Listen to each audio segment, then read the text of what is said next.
મિત્રો આ વર્ષે વરસાદે ખેડૂત મિત્રોને ખૂબ મોટું નુકસાન પહોંચાડ્યું છે। શરૂઆતમાં વરસાદ ન પડ્યો, ખેતર સૂકા પડ્યા, પછી અચાનક ભારે વરસાદ વરસ્યો અને ખેતર પૂરમાં ગરકાવ થઈ ગયા। ઉભેલો પાક પાણીમાં બગડી ગયો, કપાસ, મગફળી, સોયાબીન બધું ધોવાઈ ગયું। ઘણા ખેડૂત મિત્રોના ટ્રેક્ટર ખેતરમાં ફસાઈ ગયા, પાણીમાં ડૂબી ગયા। કોઈનું એન્જિન બગડ્યું, કોઈનો પાક પૂરે લઈ ગયો।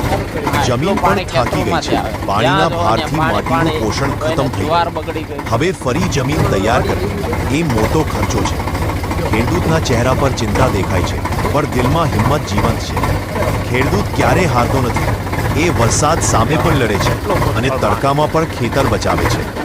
ચાલો મિત્રો, આપણે સૌ મળીને પ્રાર્થના કરીએ કે આવતા વર્ષે વરસાદ આશીર્વાદ રૂપે વરસે, વિનાશ રૂપે નહીં। ખેડૂત છે તો દેશ છે। જય કિસાન। જો આ વિડીયો ગમ્યો હોય તો લાઈક કરો, કોમેન્ટ કરો અને આપણા ચેનલને સબસ્ક્રાઇબ કરવાનું ભૂલશો નહીં।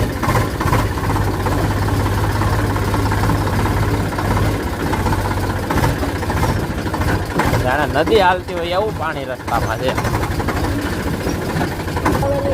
આ બધું અત્યારે બગડવામાં છે। ખેતરોમાં પાણી ભરાઈ ગયેલા છે, સોયાબીનને પણ નુકસાન થયેલ છે। રસ્તો અહીંયા બહુ ધોવાઈ ગયો છે। વાહન ક્યાંથી આખો ને એ વિચારવું પડે। જોઈ શકો છો આપ।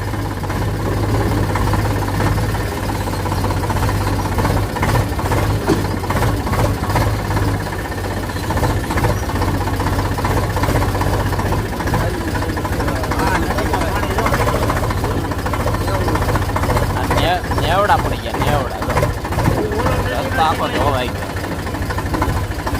ઓલી સાઈડ આગળ, ઓલી સાઈડ આગળ કેટલું પાણી આવે જોવો તો ખરા।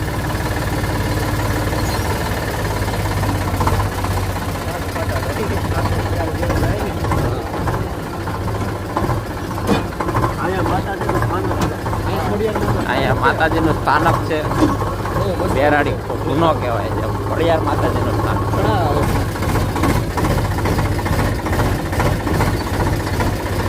પશુનો ઘાસચારો પણ બગડી ગયો છે। જોઈ શકો છો આપણે, માલ ઢોર માટે જે ઘાસ, જુવાર, પાલો બધું બગડી ગયું છે। આ વિડીયો તમને ગમ્યો હોય તો લાઈક કરજો, સબસ્ક્રાઈબ કરજો અને શેર કરવાનું ભૂલતા નહીં। જય સ્વામિનારાયણ।